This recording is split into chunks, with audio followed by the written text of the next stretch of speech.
Aim right, achieve big at KR Mangalam University. Bihar में जो दूसरा झगड़ा चल रहा है, बड़ा झगड़ा है ये वोटर लिस्ट रिवीजन का।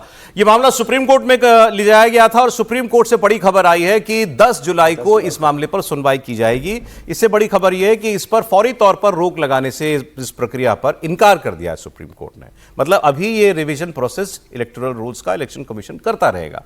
महुआ Moitra, Manoj Jha, association for democratic reforms, Yogendra Yadav, कई सारी याचिकाएं गई थी। अब इन पर सुप्रीम कोर्ट सुनवाई करेगा, लेकिन उसकी तारीख दी है। एआईएमएम के प्रमुख असदुद्दीन ओवैसी ने आज मुख्य चुनाव आयुक्त से मुलाकात की और उन्होंने कहा कि बिहार में जो प्रक्रिया चल रही है इसे लेकर नेशनल पार्टी से बात ही नहीं हुई है।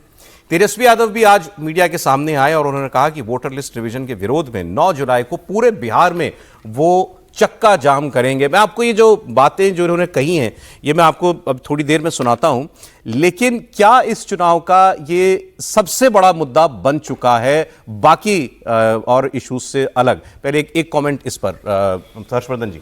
नहीं, देखिए, ये तो बनना ही चाहिए मुद्दा, और मुझे लगता है कि मुद्दा बना, इस पर तो किसी कोई मतलब बहस नहीं करनी चाहिए, क्योंकि अगर विपक्ष ये मुद्दा उठा रहा है तो उसको बनाना ही चाहिए। और विपक्ष क्या, सबके लिए मुद्दा है भाई। अगर स्पेशल इंटेंसिव रिवीजन हो रहा है, मतदाता सूची को पूरे एकदम नए सिरे से तैयार किया जा रहा है, तो होना चाहिए। लेकिन अब सवाल यह है कि जो सवाल हैं वो कितने सही हैं। क्या ये कहना कि इससे हमारे वोटर उनके वोटर चिन्हित करके काटे जाएंगे? क्या जो गलत वोटर डिटेल में मैं इस पर आगे बात करता हूं आपसे। आपने कहा लेकिन सबसे बड़ा मुद्दा इस वक्त ये है, सुप्रीम कोर्ट से बहुत उम्मीद थी जिन लोगों को, वो उम्मीद आज आधी तो धराशायी हो गई, क्योंकि वो चाहते थे कि फौरन रोक लगे, लेकिन तारीख दे दी सुप्रीम कोर्ट। बिल्कुल। और 10 तारीख को जब वो रिप्लाईज भी आएंगे तो उसमें भी काफी हद तक उनको पता चल जाएगा कि कितने हद तक इसके ऊपर काम हो चुका है। लेकिन साथ में यह भी कहना बहुत जरूरी है कि अगर कोई भी ये जो मुद्दा एकदम बन गया ऑपोजिशन के लिए, अगर बाद में कोई भी ऐसी घटना घटती है जिसमें बहुत सारे नाम नहीं होते